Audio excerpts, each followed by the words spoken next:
Hi everyone. If there is something that is not really being talked about in the rap industry or in the entertainment industry, would be the sexuality of rappers.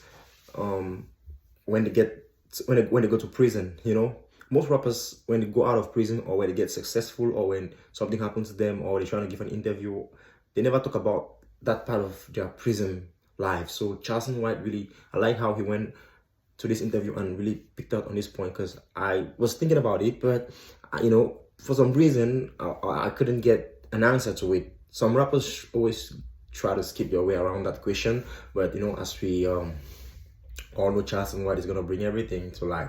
So let's get into it and see what Uncle Charleston has got to say. Do you think those type of statistic data, whatever, kind of makes the criminals want to go a little harder just to reach that? No, most guys aren't real killers. Let's just say this: the average commit murder, he done killed somebody. He's not a killer. Most of these guys are emotionally responsive black men who can't deal with hurt, who can't think past anger. So, I mean, it's obvious, because you see a lot of people doing things and immediately they do it, that's when they realize, oh, I just fucked up, and boom, they regret. You know, those some, yeah, he said most, so they become like children and become impulsive because you made them feel uncomfortable or you hurt their feelings, and they get angry because they don't know how to deal with hurt. They don't know how to process hurt. Their mothers used to tell him, "Shut up, boy, quit crying," and she never talked to him about why she whooped him. facts. He never had a voice in his household. Mama hollered at him, "Shut y'all goddamn ass up! Sit y'all motherfucking ass down somewhere!" He never got to express his. Yeah, like, you know, for those that grew up in certain homes, like people like us, you know, that grew up in those really African homes with strict rules and everything, you know, we saw this. I mean, it doesn't actually, it must not really be the reason why some young people go into crimes, because of course I didn't go into crime despite the fact that we grew up in the same conditions. You know, our parents didn't give us the opportunity to speak, because how would a child speak when their parents are speaking?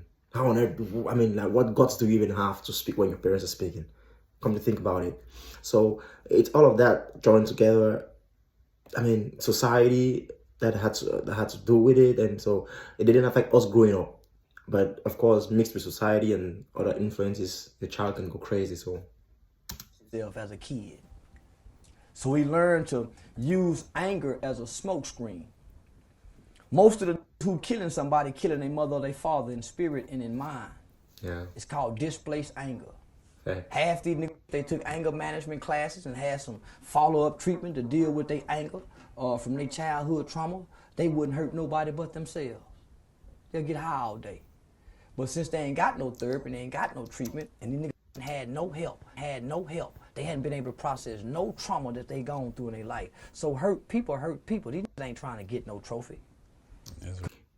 I'm not really a fan of or a big advocate of these you know, these therapy, drugs after therapy stuff. You know, I don't really like it. You know, yeah, you could always find someone to talk to, but man, I know what I'm going through. I know what what is not right. I know what is right. Why don't you just stop it? Stop what is not right. Stop it. Why do I need to go and talk to somebody, to like a therapist or something? I really find it funny. I could talk to a friend, talk to a mom. I mean, who else could be a better therapist than your mom, your father, or someone that really grew up with you? I mean, you cannot say that there's nobody on earth you don't really talk to that much. If you say there's no one, then I probably think that's cap, because we all have that one person that we probably say everything. So why wouldn't you talk about this particular thing? Wait, that's my feeling, you know? Let's get into it.